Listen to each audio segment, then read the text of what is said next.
Jenny, thanks for agreeing to do the interview today. I wanted to ask you, you were a founding partner in China in 2005 and have seen a lot. You started really in the PC era of China. Are you convinced that China and the rest of Asia is kind of breaking out of the copycat reputation that they have in terms of innovation? Yeah, so I think this is a topic that Neil talked about this morning as well. From our perspective, definitely China and the rest of Asia is in the next innovation mode. So really, in terms of business building, it's about what's the right product, what's the right service model to address your targeted audience. So in that sense, for companies, it's all about understanding the users. So if users are used to pressing a button to answer a phone call, that's a consumer behavior. I would then see that whether you're a company in the US, or a company in Asia, or a company in China trying to address the phone call need, it's all going to look the same, right? It's all going to look like a button where you press to be on call. So in that sense, coming back to that question, right, what is innovation? Innovation is building a product and a services in a user behavior or UI, UE mode that targets your user. So they don't have to do multiple clicks to address the specific need. So is that need unique? Many times it's not, because we are all targeting the same group of users.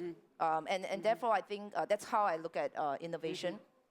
In today's world, we view it in two categories. One, what type of innovation is business model innovation, which is in the US, we may see a lot of internet companies monetizing by advertisement, right? So you have traffic, you have page views, you have unique views, and you are monetizing by allowing, say, Pandora, for example, by listening to audio advertisement as a way to pay. Yeah.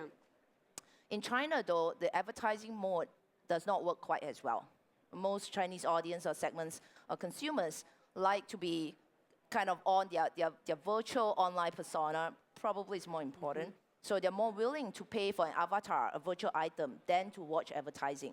So in that sense, that's how I would call business model innovation. And there are differences between the US market and the China market. I would like to think that in the Asia side as well, it would follow a similar profile, depending on which country those businesses are in.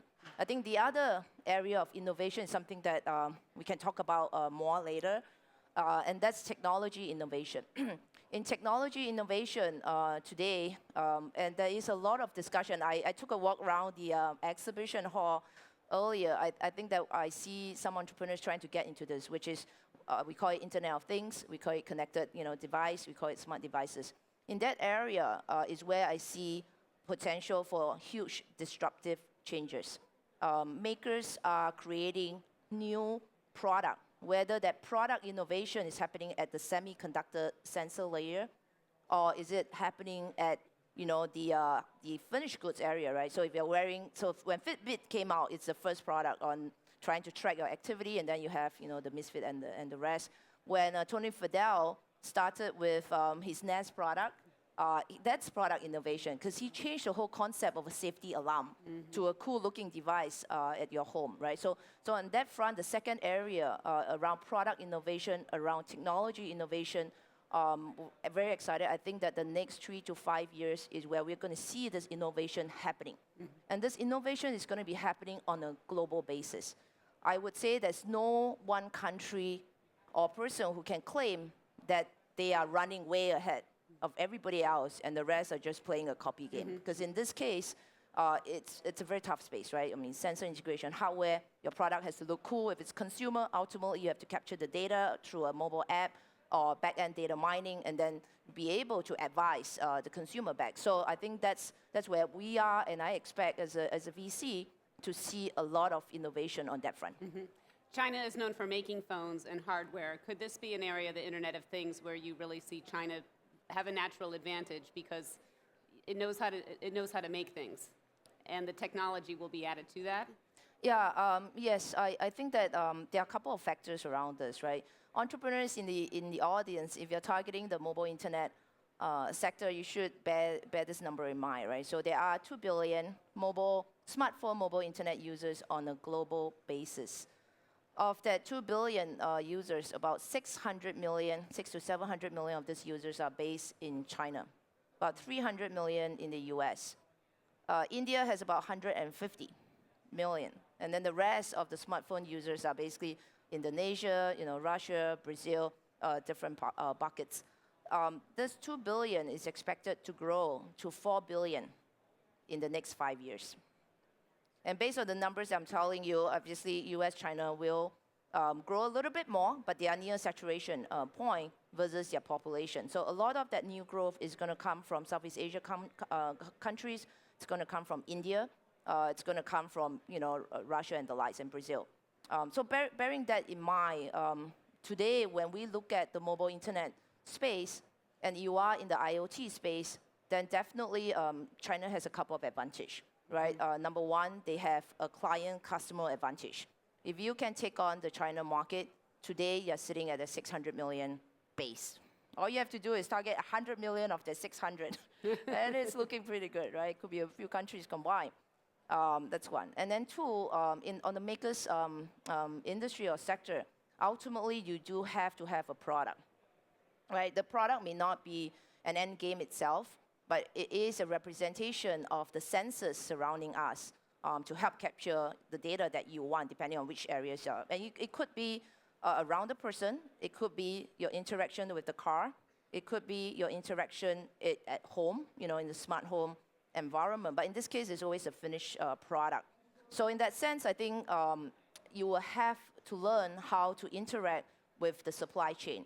And 80-90% of the supply chain is sitting in China, right? So whether it's precision engineering that you need, whether it's sourcing from component level, and therefore, in that sense, China has gone through many years, 20, 30 years of refining that supply chain. All your iPhones, guess where they're made, right?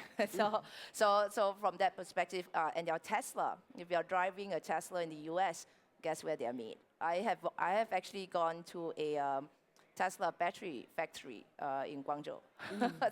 So if you are in this category, then really understanding this whole supply chain, manufacturing chain is extremely important. And I think Chinese entrepreneurs have a bit of a advantage, given that it's easier for them to interact with this area. But for the whole product to work, obviously you need very complementary skill sets. Other than supply chain, getting the product out, you're going to have, if this is a consumer product, you're going to have to market this, right? It's going to have to look good. It's going to have the right branding. You're going to have to decide how are you going to sell. In the case of Xiaomi, I think a page that we can take from Xiaomi is when Xiaomi went to market in China, they actually went away. They decentralized themselves. They actually bypassed the entire distributor network, the wholesale distributor retail network, and went direct. That's an approach that will work or can work if you have very strong branding ability, right? In the Xiaomi case, one can say it's an anomaly, but they have Lei Jun, right, the founder, who's been in China for a very long time, very well known among the engineering community. His first product, Xiaomi product, was targeting the engineering geek, community. The fans community came from this audience, and so for Lei Jun to leverage only the social media channel to allow kind of direct buy, it's natural. It's an advantage that Xiaomi has. But as entrepreneurs, as you're thinking about this, it's worth thinking about the direct model, because you actually get closer to your consumer. You also could translate the savings, to your consumer and direct market to them. But on the other hand, just doing your own website, it's also risky. So you definitely should consider in the US, sites like Kickstarter, Indiegogo. In China, there are many equivalents to help you to pre-market and get those products out. So I think Xiaomi is a very interesting case study for entrepreneurs here targeting the IoT market, but you have to be very careful because not every product can be sold and marketed the same way. Xiaomi started in 2009, 2010, when the mobile internet market in China was just starting to come up. They had 50 to 100 million mobile internet users. So along that front, having the right price performance product was, there's huge fit within that era, right? Growing from 2010 to today, 600-700 million use case. But at the 700 million use case, you have to be more innovative in terms of how you want to capture the next kind of the next user in that sense. Since there's a lot of entrepreneurs here, could we talk for a moment about what makes you want to invest in someone? Speaking of Xiaomi, I know that you were an early investor, and you weren't that, from what I understand, impressed with the initial product, with the initial technology, but you say that you looked in Lei Jun's eyes and you just knew that he had it. Could you talk about what you are looking for when someone's pitching to you? Yeah, so as a VC, we are not in the private equity business, we're not in the banking business. So entrepreneurship cannot be crafted as a direct formula. And you don't just try and fit, the pieces and say, okay, that's it, I'm going to give them capital. That's right. So there are some guidelines, there are some questions that we definitely would ask, that we will go through. Questions like market, how big is this market going to be? Customer segment, do they see your need? Is this value proposition make sense? And then most importantly, we look at the founder business model fit. This is something that's very important. Maybe a lot of VCs don't talk about it, but it's absolutely critical in today's environment. If you are a 20-year-old entrepreneur coming to me and saying, hey, Jenny, I have this cool idea, the social app, that I can, have this feature, and what it's going to do is allow college students, my classmates, to hang out after school, right? In this case, you can tell he is definitely the target audience, right? And he should understand, or at least be able to understand this feature a lot more. Now, if Lei Jun at that time comes to me, Lei Jun's about 45, 46, comes to me and say, hey, Jenny, I'm going to do this app that's targeting the same college student, a 20-year-old, that's not a fit. There's definitely not a fit there. I'll be like, okay, who else is your product manager? Show me the product manager. So that's one area. So as Lei Jun was doing Xiaomi, there were a couple of factors, right? Number one, he has built one of the best starting a startup co-founder team from day one. He has 8 co-founders. Sounds like a big number. But it is the right number for what he was trying to do. All right, Xiaomi business model has hardware, supply chain, and you got to do design, external design, marketing, branding, going direct, so social media marketing is important, and then the whole customer service e-commerce chain. And so his co-founding team essentially were not young graduates. His co-founding team came from Google, came from Microsoft, came from Kingsoft, people that he has known for a while, very established. So it's a super duper team. We're like, most startups after 5 years don't even have this level of caliber. So number one, caliber. And then number two, we've known Lei Jun for a long time. I actually co-invest with him on a bunch of investments as well. Still sit on the board on a few other companies like YY, UC Web. And for Lei Jun, it's his last chance to make this work. Prior to Xiaomi, he has spent, after Kingsoft, he spent 3 years as an angel investor investing in the mobile internet space. So prior to him starting up this business, he has spent 3 years. This is like between 2008 to 2010. This is where the iPhone came out, right? So really the first time when the mobile phone starts to get smart. He surrounded himself with entrepreneurs, products, interaction network around the mobile internet space. And so he has more experience than most people in terms of what's the early issues that needs to be addressed, what are the pain points that came out. And so when he showed me the product, I'm like, okay, this thing looks like a Samsung phone. Doesn't look that great. But the other factors matters, right? The fact that he was trying to bring a product localized for the Chinese consumer user, I think that says a lot. And he wasn't trying to do a phone, right? He was trying to provide an entire connected experience. It will start with the phone, and then ultimately now they're working on the smart home. So really it's along this IoT trend. If you were to ask me to name a company in the IoT space, I would say that Xiaomi probably is the number one that has shown the whole integration of hardware, software, and then finally fan base. That is actually part of that tree spoke of his business model. Can you talk about what excites you most looking out 3 to 5 years? At our Converge conference yesterday, you told me that if you could, you would have a sensor implanted in your brain. Where specifically sensors, where is this all heading? Yeah, so it's, don't know if any of you were at the Converge conference. So I think that right now in the IoT space, starting with the personal wearable space, the single biggest issue there is the always-on connection. Always-on connection as a couple of key areas, and I'm sure there are experts in the audience. Number one is that the sensor in today's term, they tend to be bulky.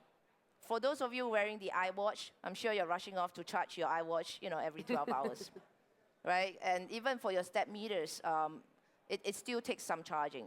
You still need to take it on, take it off. You have two wrists. There's only that many watches you can wear, that many step meters you can wear. So the current day devices and sensors are still too big. The ultimate in sensor size is that sensors shouldn't be noticeable. It should be embedded, right? It should be embedded, whether it's membrane, should be a chip in this case, extreme end, that is in your body.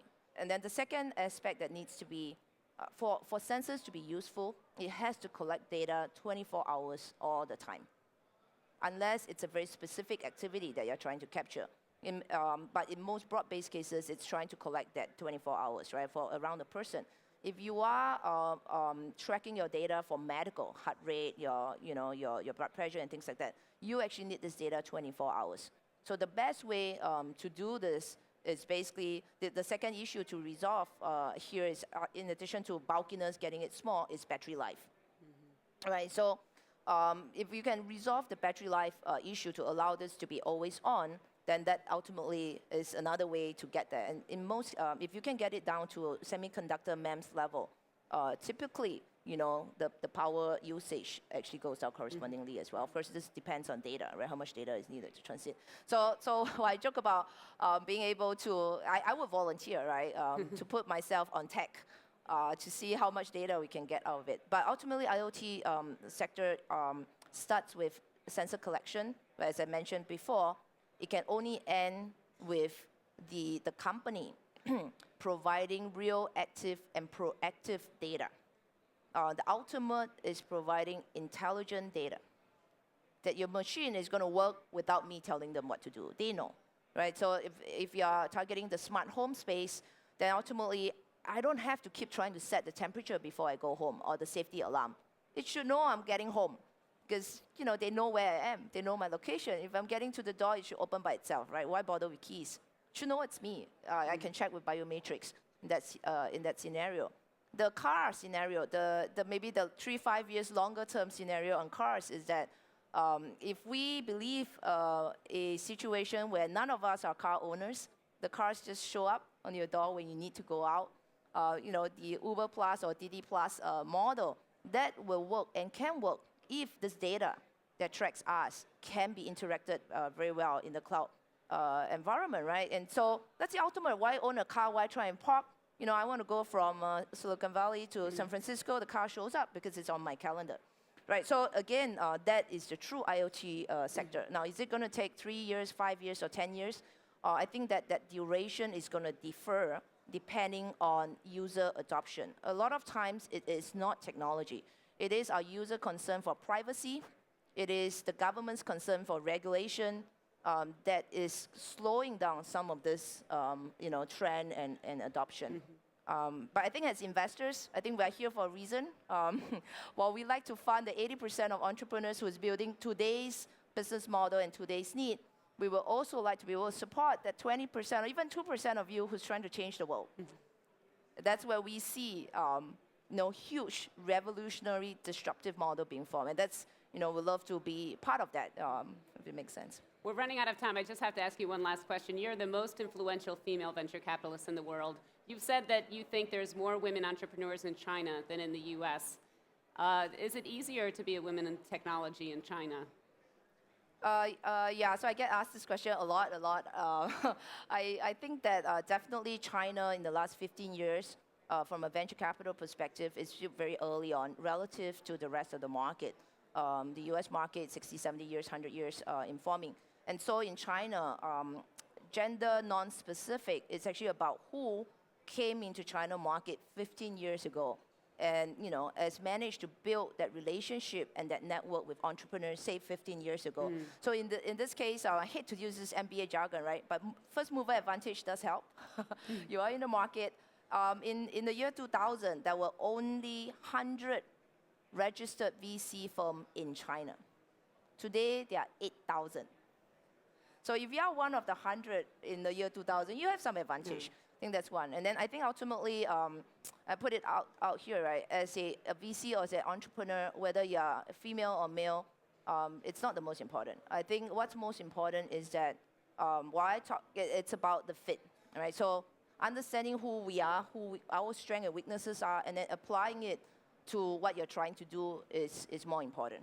In my view, the reason why I can do well as a VC is because, first of all, in the technology space, I am a geek. I'm probably more geek than most of you.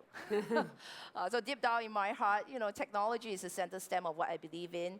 I spend my time trying to understand, what's the next trend, and so I can keep up. Keeping up with a 40-year-old is not tough for me. I'm probably way ahead. Keeping up with that 15-year-old, 20-year-old is tough. And so I have to continue to work on that. And that takes passion and hard work. And then I think that the second part of what I think is successful is that I truly would love to see more entrepreneurs be successful. It pleases me every time when I can stand with them and they are ringing the bell for their IPO. It's very emotional. Or I couldn't be running with them inside the company. It's a very enriching experience for me to be with them when they are that successful. And I think that tells, right? My entrepreneurs can call me 3 a.m. at night. They can talk to me. I'm a partner that can work with them as they try and resolve the issue. In that case, sometimes I'm a lawyer when they ask me about legal questions. Sometimes I'm a psychologist when they ask me about their family issues.